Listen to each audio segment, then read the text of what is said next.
नमस्कार दोस्तों, यदि आपने अपना इनकम टैक्स रिटर्न फाइल कर दिया है और अब आपको लगता है कि उस रिटर्न में कुछ गलतियां हो गई है, तो उसको कैसे सुधारेंगे? तो उसको सुधारने के लिए आपको एक रिवाइज रिटर्न फाइल करना होगा।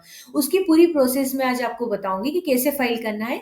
उससे पहले मैं आपको ये बताऊंगी कि रिवाइज रिटर्न क्या होता है, उसकी ड्यू डेट क्या है, कौन कौन से रीजन है जिसके लिए आप रिवाइज रिटर्न फाइल कर सकते हैं, और भी दूसरे पॉइंट्स, इंपॉर्टेंट पॉइंट्स को आज की वीडियो में हम कवर करेंगे।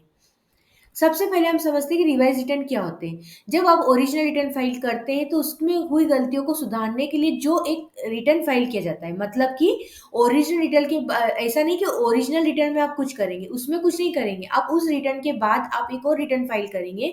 वो होगा, जो रिटर्न आप फाइल करेंगे नया रिटर्न, वो कहलाता है आपका रिवाइज रिटर्न। और ये रिवाइज रिटर्न अंडर सेक्शन 139(5) के अंतर्गत फाइल किया जाता है। रिवाइज रिटर्न को फाइल करने की ड्यू डेट क्या है? तो पहली बात तो ये समझ लीजिए कि आप दो तरह के रिटर्न को ही रिवाइज कर सकते हैं। एक तो यदि आपका जो ओरिजिनल रिटर्न आपने अंडर सेक्शन 139(1) फाइल किया है, 139(4) फाइल किया है। 139(1) मतलब आपने बिफोर ड्यू डेट जो आपकी रिटर्न फाइल करने की, जैसे कि इंडिविजुअल के केस में, नॉन ऑडिट केस में ड्यू डेट क्या होती है? 31 जुलाई। तो 31 जुलाई तक आपने जितने भी रिटर्न फाइल होंगे 139(1) के अंतर्गत होंगे, मतलब बिफोर ड्यू डेट।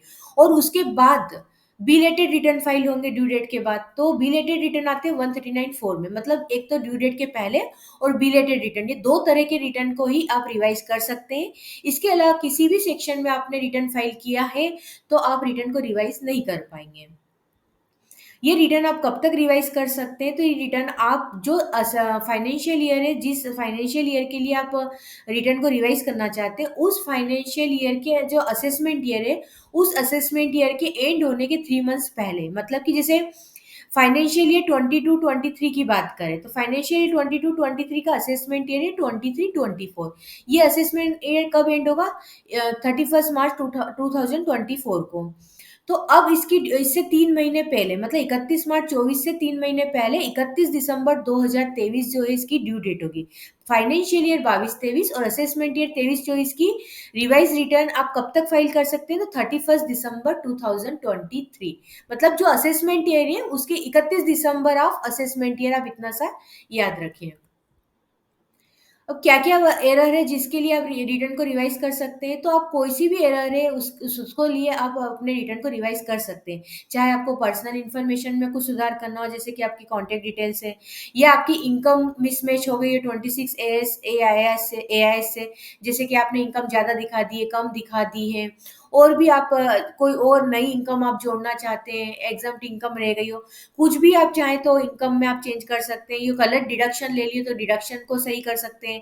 सबसे बड़ा चेंज जो है वो ये कि कंफ्यूज भी बहुत इसमें हो जाते हैं कि यदि आपने गलत आईटीआर सिलेक्ट कर लिया है, तब भी आप रिवाइज रिटर्न के द्वारा उसको सही कर सकते हैं। जैसे कि आपको आईटीआर 2 फाइल करना था लेकिन आपने आईटीआर 1 फाइल कर दिया, तो अब जब आप रिवाइज रिटर्न फाइल करेंगे, जैसे कि मैंने शुरू में आपको बताया कि रिवाइज रिटर्न जो होता है वो पूरी तरह से एक नया रिटर्न होता है। तो जब आप रिवाइज रिटर्न फाइल करेंगे तो उस वक्त आप सही फॉर्म, जो भी फॉर्म आप चाहें वो सिलेक्ट करके आप रिटर्न को फाइल कर सकते हैं। कुछ इंपॉर्टेंट पॉइंट्स देख लेते हैं। आपके लिए ज़रूरी है कि जिस रिटर्न को आप रिवाइज करना चाहते हैं, जिसके लिए आप रिवाइज रिटर्न फाइल करेंगे, वो ओरिजिनल रिटर्न आपका ई वेरीफाई होना चाहिए। उसके बाद ही आप रिवाइज रिटर्न फाइल कर सकते हैं।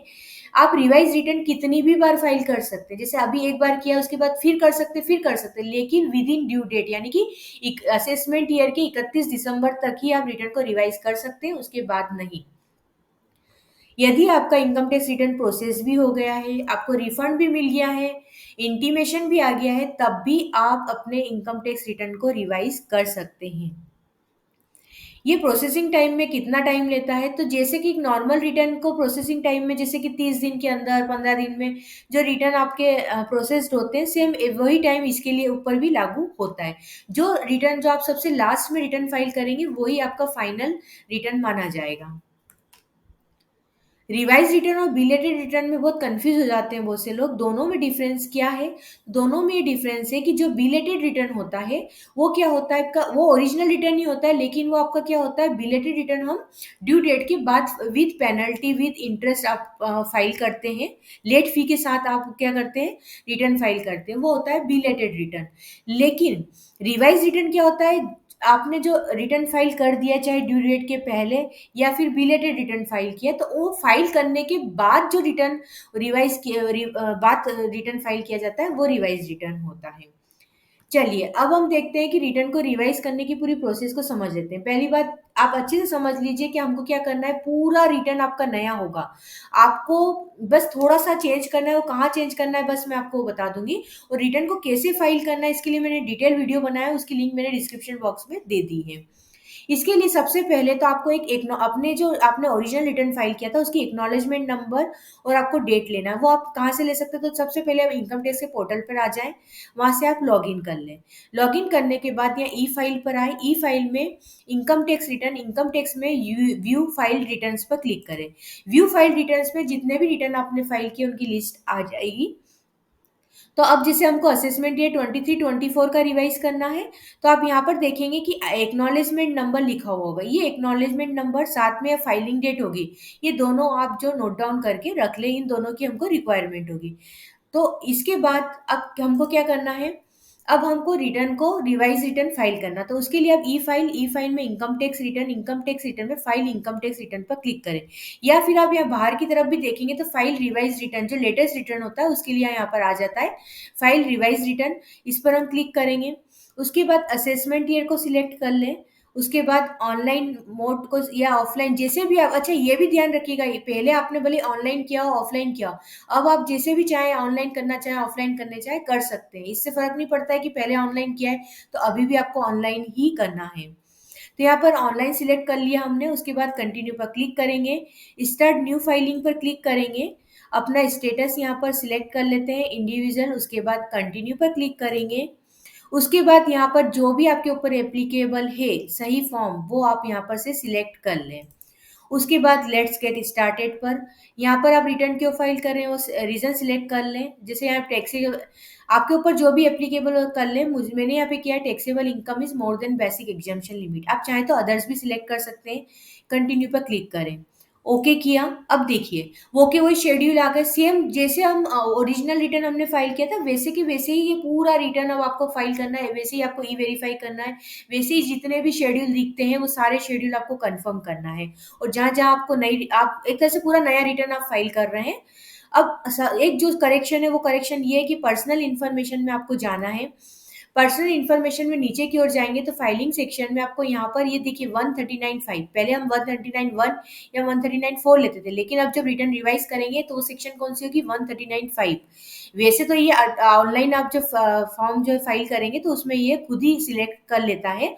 और यहाँ पर नीचे आपको ओरिजिनल रिटर्न की रिसिप्ट नंबर, मतलब जो एक्नॉलेजमेंट नंबर मैंने आपको बताई थी, वो एक्नॉलेजमेंट नंबर यहाँ इंटर करके डेट ऑफ फाइलिंग आपको यहाँ पे लेना है।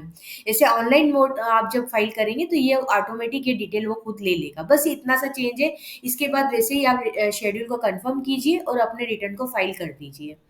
तो मुझे पूरी उम्मीद है कि आपको ये वीडियो पसंद आया होगा। आप पूरी तरह से समझ चुके होंगे कि आपको रिटर्न को कैसे रिवाइज करना है।